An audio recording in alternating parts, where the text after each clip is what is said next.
Irmãos, nós vamos continuar aí o nosso estudo no Evangelho segundo João, e eu queria convidar você a abrir então sua Bíblia no capítulo 20. Na terça passada o pastor Renato falou sobre o capítulo 19, nós vamos dar sequência hoje no capítulo 20, mas nós não vamos abordar o capítulo inteiro, tá bom? Nós vamos ficar aí do versículo 1 até o versículo 18.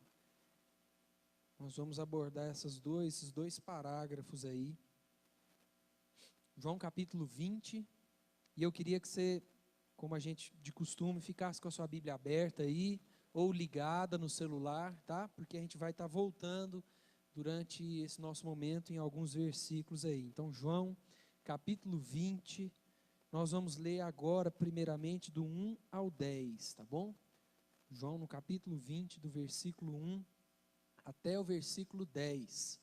Eu vou ler e você pode acompanhar comigo aí da sua Bíblia. Diz assim: No primeiro dia da semana, Maria Madalena foi ao sepulcro de madrugada, sendo ainda escuro, e viu que a pedra estava revolvida. Então correu e foi ter com Simão Pedro e com o outro discípulo a quem Jesus amava, e disse-lhes: Tiraram do sepulcro o Senhor e não sabemos onde o puseram. Saiu, pois, Pedro e o outro discípulo e foram ao sepulcro. Ambos corriam juntos, mas o outro discípulo correu mais depressa do que Pedro e chegou primeiro ao sepulcro. E abaixando-se, viu os lençóis de linho, todavia não entrou. Então Simão Pedro, seguindo, chegou e entrou no sepulcro. Ele também viu os lençóis e o lenço que estivera sobre a cabeça de Jesus, e que não estava com os lençóis, mas deixado num lugar à parte. Então entrou também o outro discípulo, que chegara primeiro ao sepulcro, e viu e creu, pois ainda não tinham compreendido a Escritura, que era necessário ressuscitar ele dentre os mortos. E voltaram os discípulos outra vez para casa. Até aí nós vamos ficar por enquanto. Esse capítulo vai narrar acontecimentos imediatos à ressurreição de Jesus, né? E o evangelho aqui, segundo João, ele vai dizer que Maria Madalena foi ao sepulcro, né? Ele não vai mencionar outras mulheres, embora, se a gente olhar os outros registros, como Mateus e Marcos, eles falam que Maria Madalena estava com e elas juntas, no domingo, bem cedo, a Bíblia ainda fala que ainda estava escuro, essas mulheres foram então ao sepulcro, onde Jesus estava, né, deveria estar sepultado. É provável aqui que Maria Madalena talvez tenha ido primeiro, tenha saído na frente das mulheres e tenha chegado primeiro lá. E é provável também que João queria enfatizar esse encontro de Maria Madalena e o sepulcro vazio. Mas quando a gente olha para as evidências, elas realmente haviam outras mulheres com Maria Madalena. Então essas mulheres combinam de num domingo bem cedo saírem e irem juntas até o sepulcro, onde Jesus estaria ali sepultado. E essa Maria Madalena que João traz é a Maria Madalena que era uma das mais fiéis discípulas de Jesus, né? Quando a Bíblia fala de Maria Madalena, o nome dela, Madalena, não significa necessariamente o seu segundo nome, mas era provavelmente de onde ela era, a sua cidade, que provavelmente chamava Magdala, alguma coisa assim. Então era Maria da cidade de Magdala, Maria Madalena. E a Bíblia fala de Maria Madalena, que havia sido uma mulher que era possessa por demônios, e Jesus havia libertado essa mulher de 7 demônios. Então Maria Madalena tem esse encontro com Jesus, ela é liberta por Jesus, ela se converte, e a Bíblia deixa claro que essa mulher se tornou uma das mulheres mais fiéis a Cristo, mais fiéis à pregação, que mais andava perto de Jesus. Então é essa Maria Madalena que João está narrando aqui, que vai juntamente com outras mulheres, num domingo bem cedo, ao sepulcro. E quando elas chegam no sepulcro, elas levam um susto, porque a pedra do sepulcro estava removida. E não havia sinal naquela pedra de violência, de força, de nada. Elas não sabiam como uma pedra daquele peso, uma pedra que não havia sido violada sequer o lacre do Império Romano. De uma forma milagrosa, aquela pedra pesadíssima estava deslocada e o sepulcro estava aberto. Acompanha comigo o versículo 2. Olha o que o versículo 2 diz. Então correu e foi ter com Simão Pedro e com o outro discípulo a quem Jesus amava. Esse outro discípulo é João, o próprio João que está registrando esse evangelho, e disse-lhes: tiraram do sepulcro o Senhor e não sabemos onde puseram. Gente, quando chega Maria Madalena e as outras mulheres e elas se deparam com aquela situação, a conclusão que elas chegam, óbvia, é: roubaram o corpo de Jesus. Entraram aqui, a liderança judaica, alguns ladrões, alguém conseguiu tirar essa pedra daqui e roubaram o corpo de Jesus. Então Maria, desesperada, sai correndo para avisar Pedro, para avisar João, e ela chega nesses discípulos e fala: olha, vamos comigo lá no sepulcro, porque eu fui com as mulheres para a gente orar, para a gente ver Jesus, ver o corpo de Jesus, visitar o sepulcro, e quando nós chegamos lá, a pedra não estava lá e alguém roubou o corpo de Jesus. E aí eles chegam ao sepulcro então, as mulheres e os discípulos, e a Bíblia enfatiza que João chega primeiro, provavelmente porque João era mais forte, mais jovem, chega correndo primeiro que todo mundo, e logo após vem Pedro e João vê a pedra removida, os lençóis, os mantos de lado, e João vê que não havia corpo. Não havia o corpo de Jesus. E João provavelmente, mesmo chegando primeiro ao sepulcro, ele fica estagnado. Ele fica em choque com a cena que ele vê. Pedro chega logo em seguida, e nós já falamos um pouco sobre Pedro, sobre a personalidade de Pedro, ansioso, impulsivo, sempre quer tomar decisões, às vezes sem pensar. Pedro já chega, vê a pedra removida e já entra no sepulcro. Ele vê os lençóis, ele vê os mantos e vê que aquilo estava de lado e que não existia corpo. O corpo de Jesus não estava lá. Acompanhe comigo, irmãos, o verso 4 até o verso 8, olha só. Ambos corriam juntos, mas o outro discípulo, que foi João, correu mais depressa do que Pedro e chegou primeiro ao sepulcro. E abaixando-se, o que está escrito aí? Viu, né? Viu os lençóis de linho, todavia não entrou. Versículo 6, então Simão Pedro, seguindo, chegou e entrou no sepulcro. Ele também viu os lençóis. E o versículo 7, e o lenço que estivera sobre a cabeça de Jesus, e que não estava com os lençóis, mas deixado num lugar à parte. Versículo 8, então entrou também o outro discípulo, que chegara primeiro ao sepulcro e viu e creu. Por que eu quis enfatizar essa palavrinha, esse verbo ver, em que nós temos aí praticamente 3 versículos e 3 vezes esse verbinho, e viu, e viu, e viu. Na verdade, no original são 3 palavras diferentes. Embora na nossa tradução seja um verbo só, né, ver, o original traz outro sentido. A primeira vez que fala no versículo 5, e abaixando-se, viu os lençóis de linho. Esse primeiro viu é um viu de espiar, um viu de notar. João chegou e notou e percebeu que os lençóis estavam jogados de lado. No versículo 6, nós temos de novo esse verbo viu, que é quando Pedro chega e entra no sepulcro. No grego é uma outra palavra ainda, que expressa algo mais forte, que expressa algo como olhar com cuidado, observar. Pedro viu, Pedro observou, Pedro, ele estava atento àquela cena de que os lençóis não estavam cobrindo o corpo de Jesus.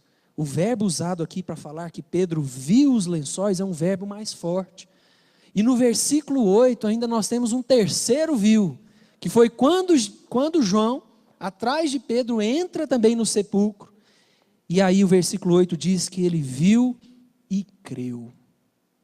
E aí nós temos uma outra palavra para expressar uma compreensão intelectual. É como se João chega primeiro e João percebeu que o corpo não estava ali, que os lençóis estavam de lado. Pedro entra no sepulcro e ele é impactado pela cena de que o corpo de Jesus não estava ali. João entra em terceiro lugar ali, né, logo atrás de Pedro, o terceiro viu, é como se João entrasse e ele falasse: agora eu entendo o que Jesus estava ensinando. João percebeu, João entendeu que Jesus havia ressuscitado. E é muito forte isso. E é por isso que a nossa tradução nunca vai conseguir trazer a riqueza de linguagem que nós temos no grego, porque no grego nós temos 3 palavras diferentes, justamente para mostrar 3 percepções diferentes de um mesmo fato. Aqui nós temos a visão de João, no versículo 8, a visão que fortalece a fé. A percepção daquela evidência de ver aquele lençol no chão e ter o coração inundado por uma alegria, por uma certeza de que Jesus havia ressuscitado, de que a promessa e a pregação que ele vinha falando e vinha ensinando era real e estava acontecendo e estava ali diante dos olhos deles.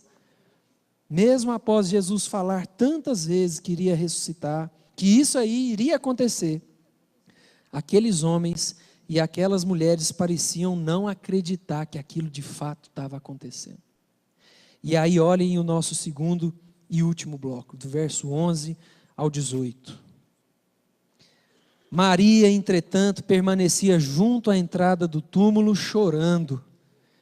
Enquanto chorava, abaixou-se e olhou para dentro do túmulo e viu 2 anjos vestidos de branco, sentados onde o corpo de Jesus fora posto, um à cabeceira e outro aos pés.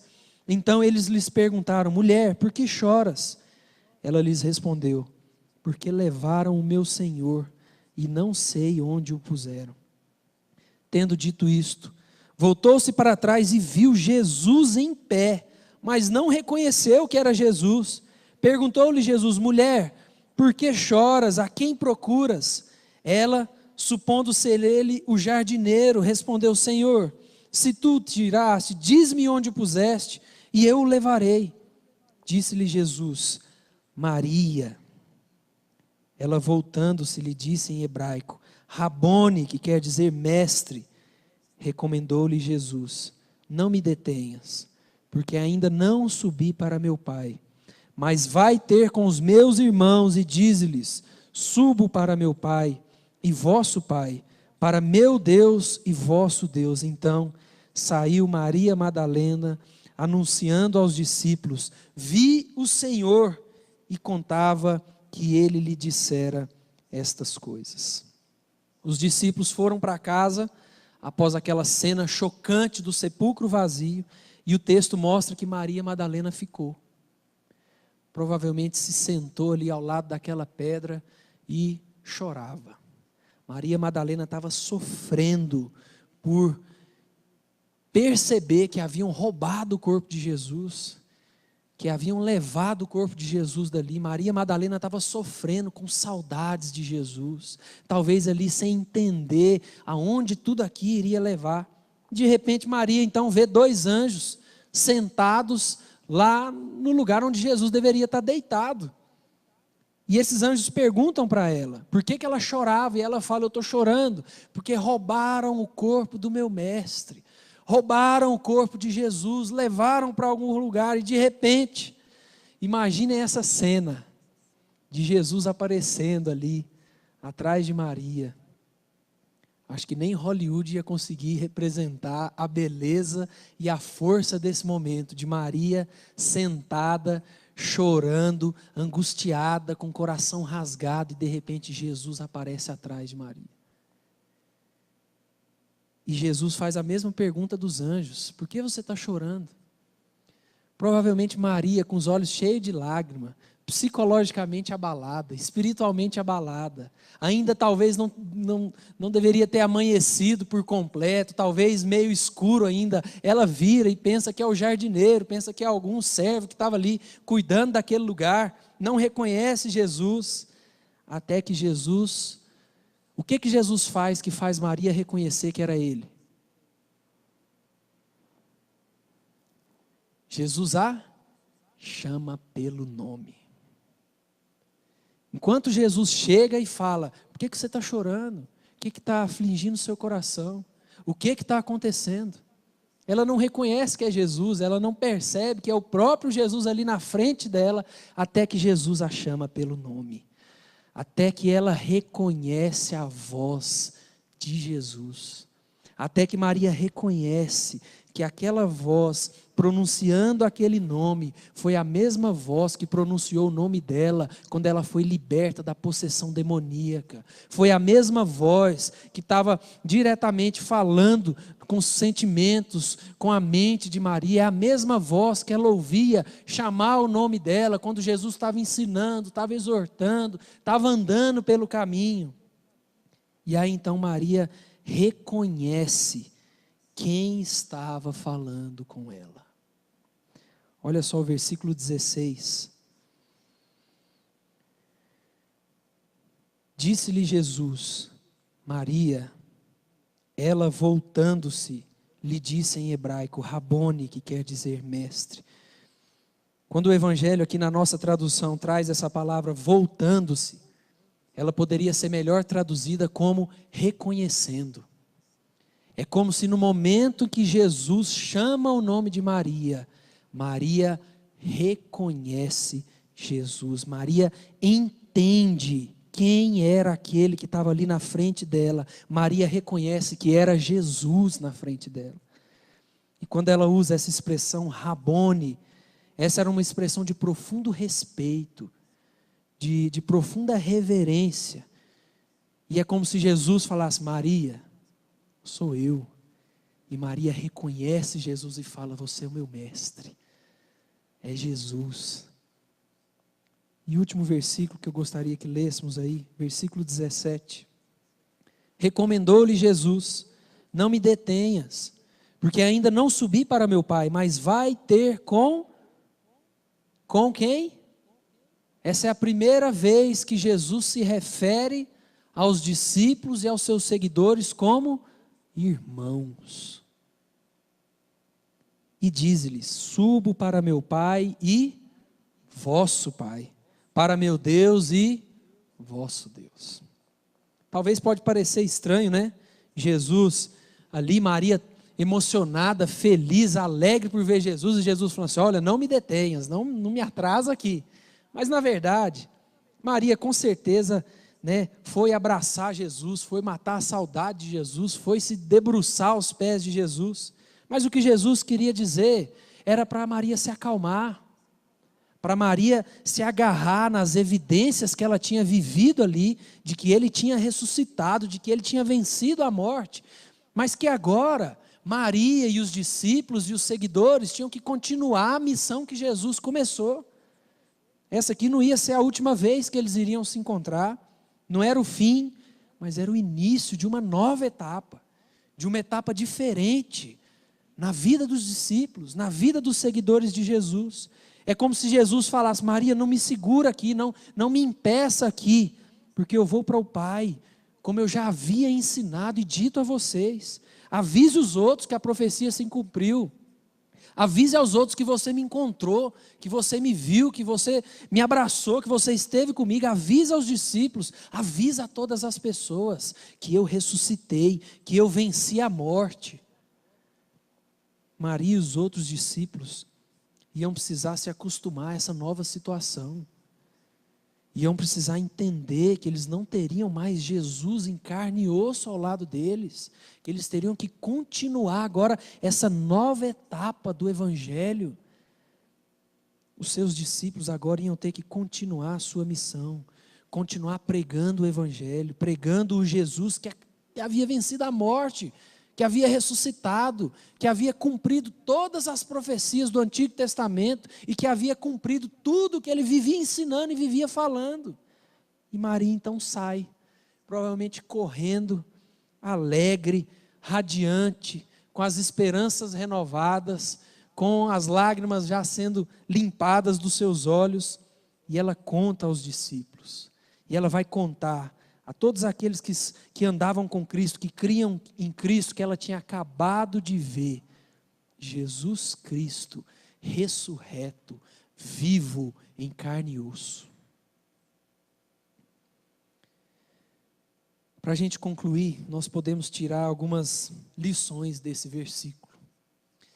Algumas lições desses versos aqui, desse início desse capítulo. E a primeira lição que eu acho que fica bem clara para nós, para a nossa vida, é que nós precisamos deixar que as evidências fortaleçam a nossa fé.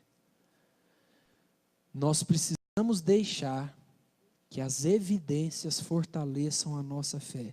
Jesus já tinha falado várias vezes sobre esse momento. Jesus já tinha ensinado várias vezes aos discípulos que ele iria morrer, ele iria sofrer, ele iria morrer na cruz, mas ao terceiro dia ele iria ressuscitar. Ele iria vencer a morte. Mas o que a gente vê aqui é que aquelas mulheres e os discípulos, João e Pedro, parece que essa certeza não estava enraizada no coração deles. Não estava firmada no coração e na mente deles. Parece que eles não estavam tão certos disso. Até que eles chegam num sepulcro vazio, com a pedra removida, uma pedra removida sem violência, uma pedra removida de um jeito milagroso, até que eles veem evidências, um sepulcro vazio, os mantos no chão, não tem corpo, não tem cadáver. As evidências do sepulcro fortaleceram a fé daquelas pessoas, que de fato Jesus tinha ressuscitado. Nós precisamos deixar que as evidências fortaleçam a nossa fé. Da mesma forma, gente, acontece nas nossas vidas. Nós precisamos aprender a enxergar as evidências do amor de Deus no nosso dia a dia. Seja nos grandes milagres, seja nos pequenos milagres do dia a dia. Sejam as pequenas evidências, sejam as grandes evidências. Nós vivemos num país em crise, um país de sofrimento, um país que está difícil as coisas, um país de miséria. Mas quando nós olhamos aqui para a nossa igreja, principalmente no contexto que a gente vive, nós vemos que Deus tem nos sustentado, que Deus tem nos dado muito mais do que nós merecemos, muito mais do que nós precisamos. Nós todos temos comida boa, deliciosa todo dia, roupa boa, o sustento mensal, saúde, são bênçãos e mais bênçãos que Deus vai derramando. Nós viajamos, nós descansamos com as nossas famílias, nós vamos a jantares, nós temos presentes e mais presentes de Deus, um atrás do outro. Mas muitas vezes, nós não deixamos que essas evidências fortaleçam a nossa fé. Nós nos agarramos nas coisinhas que dão errado, nas coisinhas que não saem como nós planejamos, e nós depositamos toda a nossa vida reclamando, murmurando, em depressão, em tristeza.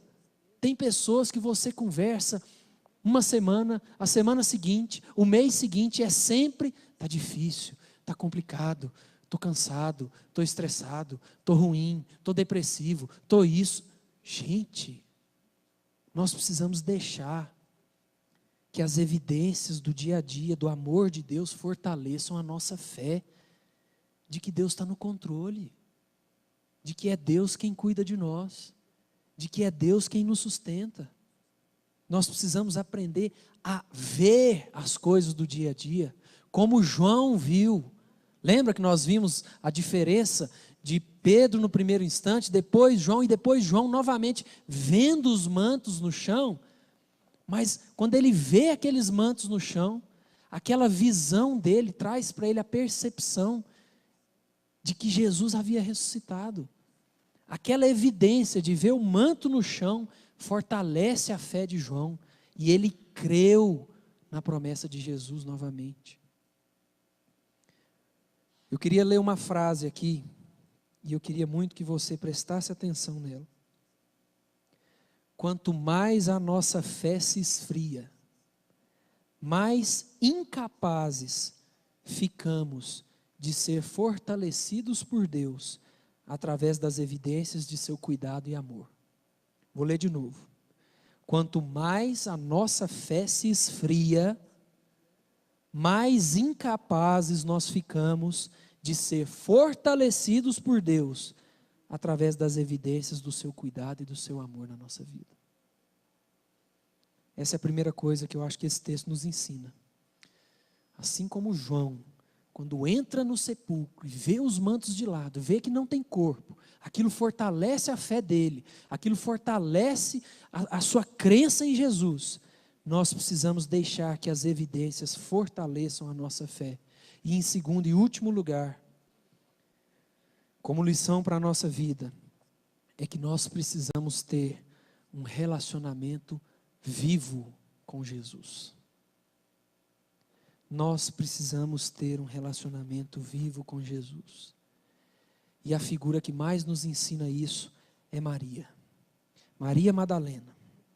Nós vemos através desse texto e através de outros textos, uma mulher que tinha um profundo amor por Jesus. Uma mulher que tinha um relacionamento real com Jesus. Tanto que depois que eles chegam, Maria chega com as mulheres, chama os discípulos chegam, eles veem toda aquela cena, ficam ali atordoados, os discípulos vão embora, mas Maria fica. Maria se encosta ali numa pedra, Maria se encosta ali numa árvore, talvez, ela senta e ela chora de saudade de Jesus. Ela chora pela falta de Jesus. E quando ela vê Jesus, quando ela finalmente se vira para trás e percebe que Jesus estava ali, ela fica radiante, ela fica feliz por poder ver de novo Jesus. Gente, essa empolgação, essa felicidade, esse entusiasmo, só pode ser fruto de um relacionamento real, vivo e intenso com Jesus. E eu queria que nós nos perguntássemos nessa noite: eu tenho um relacionamento real com Jesus? Eu queria que você e eu, que nós nos perguntássemos: será que nós temos um relacionamento real com Jesus? Será que alguma vez na nossa história nós já experimentamos um relacionamento como esse de Maria Madalena com Jesus? Um relacionamento real, vivo, intenso, no dia a dia. Um relacionamento que sente falta de orar, de ouvir a voz de Deus, de louvar a Deus, de vir à igreja, de jejuar, de orar pelo próximo. Eu lembro uma vez nós tivemos um acampamento lá na Vila Formosa. Eu era, acho que adolescente ou jovem, faz um tempo. E o pastor Alexandre pregando sobre o relacionamento com Jesus e tudo. E ele, nessa manhã, era a pregação pela manhã, e ele falou assim: eu queria que nós fizéssemos um desafio. E o desafio hoje do acampamento é: nós vamos passar o dia vivendo como se Jesus não tivesse ressuscitado. Então, Jesus não ressuscitou. A partir de agora, Jesus não ressuscitou. Isso é tudo conversa, é tudo mentira. Rasga a Bíblia, isso não vale nada. E à noite nós vamos ver como foi o nosso dia. Então hoje nós vamos viver como se a morte e ressurreição de Jesus não tivesse acontecido. E sabe o que aconteceu? No acampamento? Nada. Todo mundo foi almoçar. Na hora do almoço, algum equipante levantou para orar. O pastor achou: não vamos orar não, gente. Jesus não ressuscitou, é tudo mentira. Vamos comer. À tarde nós fomos para os esportes, fomos para o rio, nos divertimos. E chegamos à noite. E a percepção foi de que a morte e a ressurreição de Jesus não tem tanto impacto na nossa vida, não. A gente consegue viver bem sem isso. E isso é muito triste. Isso é muito sério. Eu queria chamar o Neilon aqui. O Neilon me mostrou uma música hoje. E nós vamos encerrar com essa música. Mas enquanto o Neilon canta essa música, eu sei que a letra está ali. Se você quiser acompanhar a letra, pode ficar à vontade. Mas eu queria que você fechasse seus olhos e tivesse um momento com Deus agora. Esqueça o que está acontecendo ao seu lado, esqueça qualquer distração, qualquer pensamento, qualquer coisa. E tire esse momento agora, você e Deus. Nós precisamos, gente, assim como Maria, viver um relacionamento real com Jesus. Sabe? Às vezes eu percebo que eu estou no mesmo nível de relacionamento com Jesus há tantos anos. E às vezes eu paro e oro e falo assim, nossa Deus, será que eu nunca vou ter níveis mais profundos? Será que eu nunca vou conseguir ter um relacionamento mais profundo? Será que eu nunca vou galgar estágios mais próximos do Senhor? Vou sempre ficar nessa. Será que eu sempre vou ficar nessa vida? E gente, nós só vamos ter um relacionamento real com Jesus se nós o priorizarmos na nossa vida, com oração, com meditação na palavra, com jejum. No nosso dia parar e tirar um tempo e falar assim, agora Deus, eu vou me derramar aos pés do Senhor. Pega o celular, desliga o celular. Ninguém precisa tanto de você assim, que você não pode se ausentar por meia hora, 20 minutos. Desliga o celular, desliga a sua mente. Se você tem um lugar da casa, onde você tem paz, onde não tem muito barulho, às vezes é o banheiro, entra para o banheiro. Fica lá no banheiro, fecha a porta. Às vezes antes do banho, liga o chuveiro, para o pessoal da casa pensar que você está tomando banho. E ajoelha e fala, Deus, tem misericórdia, Deus. Eu quero um relacionamento mais real. Eu quero estar mais perto. Estou cansado de estar na igreja há 10, 15, 20 anos. E o meu relacionamento com o Senhor é a mesma coisa. Nós nunca vamos ter um relacionamento com Jesus como esse que nós vemos em Maria, se nós não nos dedicarmos a Ele todos os dias.